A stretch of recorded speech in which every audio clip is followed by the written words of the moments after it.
Olá pessoal, tudo bem? Sou o professor Davi e hoje nós vamos dar continuidade aí, falando um pouco mais sobre a Idade Média, né, principalmente ali na parte do feudalismo, mais para o final do feudalismo, né, que foram o renascimento comercial.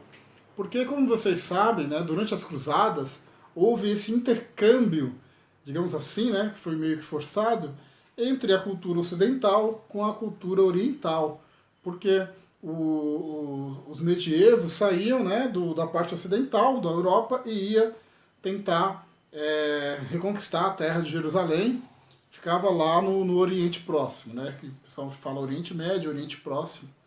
Bom, então, com esse intercâmbio, eles acabavam conhecendo uma cultura que era bem diferente para eles. Uma cultura muito rica, e muito rica principalmente na parte da ciência, da gastronomia, da arquitetura e das artes.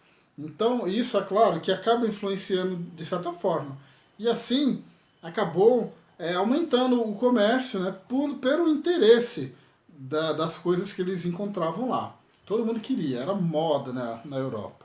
Bom, então, como nós vimos, a partir do século X, houve um aumento demográfico na Europa Ocidental. E esse aumento demográfico acabou gerando alguns problemas, né? Superpopulação, falta de terras e tudo mais. Isso a gente já viu antes diversas vezes. Tá? Então, a partir do século XII, esse renascimento ele foi intensificado por causa dessas rotas que foram sendo criadas. Né? Por quê? Por onde eles costumavam ir estava fechado, né? Como a gente já viu. Então tinha que seguir outras rotas, outros lugares para você pegar, fazer comércio lá com o Oriente, onde tinha muitas coisas que eram interessantes, principalmente para quem tinha dinheiro, é claro. Tá bom? Então, isso de certa forma foi um legado, não sei se dá até para a gente falar legado, né? Legado, mas foi de certa forma causada pelas cruzadas, tá? Então, a reabertura do mar Mediterrâneo para essa população foi um dos motivos. Né? O outro foi a relação entre Oriente, né, e Ocidente e Oriente. E a gente tem que entender que as rotas comerciais que foram traçadas, claro, você não estava livre de sofrer um atentado, de ser roubado durante esse percurso, mas geralmente eram rotas conhecidas por todos, né? Era algo bem comum na época. Bom, então, algumas rotas a gente pode citar, né? Umas rotas mais interessantes é a rota do Mediterrâneo, que ligava Constantinopla até Alexandria, que era Constantinopla, Alexandria, Gênova e Veneza. Então eles eram interligados, eram rotas comerciais interligadas. Tá vendo? A gente já viu Veneza aí. Né? Outra rota importante foi a rota do Champagne. Né? Champagne é uma região lá onde hoje é a atual Paris. Então essa rota ela vinha do norte da Itália e ia até Flanders, passando ali por Champagne, né? Onde hoje é Paris. Flanders, a gente tem que lembrar que Flanders é onde hoje é a Holanda, tá bom? Aquela região ali da Holanda, Países Baixos, né? Bélgica, tudo mais. E tinha a rota do norte, que saía de Flanders até o norte da Europa, né? Um caminho mais reto ali. E fora isso, fora essas rotas comerciais, haviam as feiras. As feiras, elas eram como uma feira normal, né? Tem feira de terça, feira de... Então, geralmente, essas feiras, elas eram anuais. E elas ficavam determinadas num ponto, né? Ficava ali entre 6 e 7 semanas ali, era bastante tempo. Então, você poderia ir nessas feiras levar os seus produtos para trocar ou para vender. Né? E também, isso acabou, né, claro, gerando uma circulação de moeda, circulação monetária. Só que, qual é o problema, né? Primeiro, tem que lembrar que esse tipo de comércio já era muito feita no Oriente. Então, assim, lá no Oriente você podia trocar um animal e eles pagavam em moeda de ouro, de prata, de materiais preciosos, né? Os materiais mais, além de ser precioso, era fácil de cunhar, né? Fazer as cunhagens. Então, como era fácil de cunhar e não tinha o Banco Central, né? Para poder ficar fiscalizando, então qualquer um poderia cunhar uma moeda, né? Eu mesmo, se fosse um rei na época, ou um duque, sei lá o quê, eu poderia ter uma moeda com a minha cara estampada lá, né? Não ia valer muita coisa, mas eu poderia fazer isso, por exemplo. É claro que isso dava uma confusão danada. E foi por causa disso que surgiram, né, as pessoas que trabalhavam com câmbio, né? As casas, e assim, na verdade, foi o sistema primitivo bancário, né? Porque esses caras que trabalhavam com câmbio, geralmente eles eram judeus. E aí que é uma parte importante, porque os judeus eles não tinham direito à terra.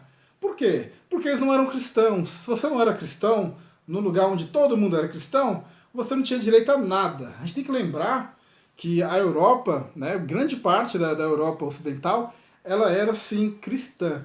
Não é igual hoje, né, que o Estado laico tem a laicidade do Estado, que você pode ter qualquer religião que você quiser. Naquela época não podia, não. Ou você era católico, ou você era privado, por exemplo, né, de terra, de ter um feudo ali, por exemplo. Então, o que esses caras fizeram? Eles ficaram de braço cruzado? Claro que não. Eles foram dar o jeitinho deles. Então, eles começaram a fazer comércio e eles meio que inventaram o câmbio, né? Se você não sabe o que é câmbio, é simplesmente a troca Eles avaliavam mais ou menos o valor e poderia trocar por moedas ou peças de ouro que servia para você ir comprar alguma coisa nas feiras. Tem um filme, tá? Eu sempre falo de filme, né? Mas tem um filme chamado Coração de Cavaleiro que é interessante, né? É claro que ele é um filme não representa com fidelidade o que acontecia. Eu acho que nenhum filme representa com fidelidade nenhum fato histórico. É muito difícil. Mas esse filme, o que é bom de a gente perceber nele, como é que era o dia a dia ali, como é que você podia comprar, como eram essas feiras, o que se faziam nessas feiras. Isso que é interessante nesse filme. Tá? O nome do filme é O Coração de Cavaleiro, que é com aquele ator lá, o Heath Ledger, né? Não sei falar o nome dele direito. Esse cara que fez o filme do Coringa, foi maravilhoso a atuação dele. Fez aquele outro filme também, muito bonito, 10 Coisas que Eu Odeio em Você. É um filme bem legal também. E é legal desse filme porque você pode ver com mais ou menos como funcionavam as feiras, tá bom?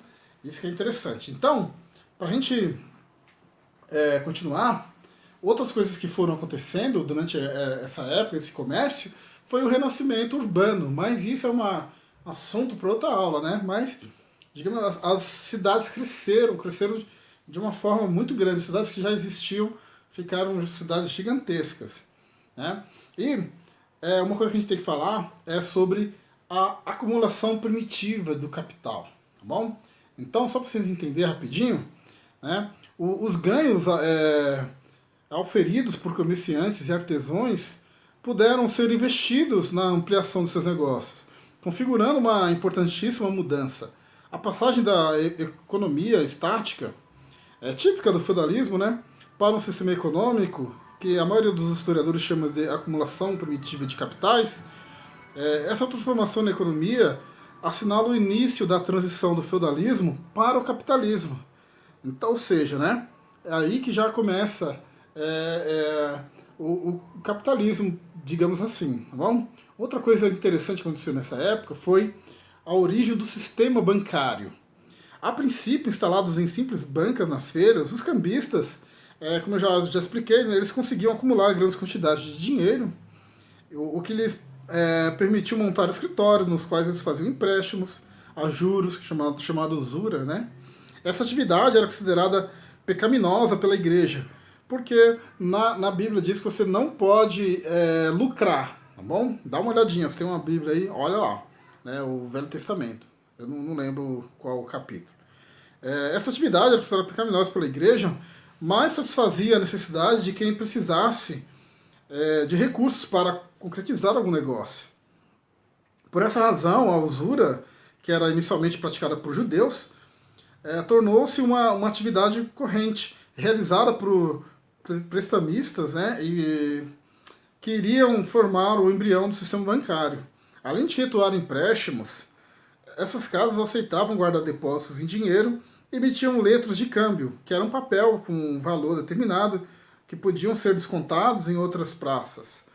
O primeiro banco regulamentado somente surgiu em 1407, na cidade de Gênova, embora a existência de instituições semelhantes já estivessem bastante disseminadas. Então, tem até um quadro bonito, né, chamado O Banqueiro e Sua Esposa, pintado pelo Quentin Médicis, que é bem interessante, que mostra, né, mais ou menos como é que era isso. Outra coisa também que surgiu nessa época foi o surgimento das manufaturas. O aumento do consumo exigiu a expansão da atividade produtiva. Então, quanto mais você tem procura pelo seu produto, mais você precisa fazer. Então, a manufatura, né, ela começou a surgir aí, dada a necessidade, tá bom? Outra coisa também que a gente tem que levar em consideração é que, com isso, com todo esse como é que fala, assim, como eu posso dizer, esse fervilhamento, né, de comércio, do comércio troca para cá, dinheiro para lá, acabou criando classes sociais. E essas classes sociais, a gente pode dizer, é o que a burguesia, tá bom? Então a burguesia tem esse nome porque eles moravam em Burgos, né? Foi uma das classes sociais que foram surgindo. Mas isso é um assunto que a gente vai discutir um pouco melhor na próxima aula, tá bom? Eu vou ficando por aqui, porque essa aula já está ficando muito longa e eu quero que vocês assistam o filme lá, do Heath Ledger, tá bom? Valeu, pessoal. Até mais. Tchau!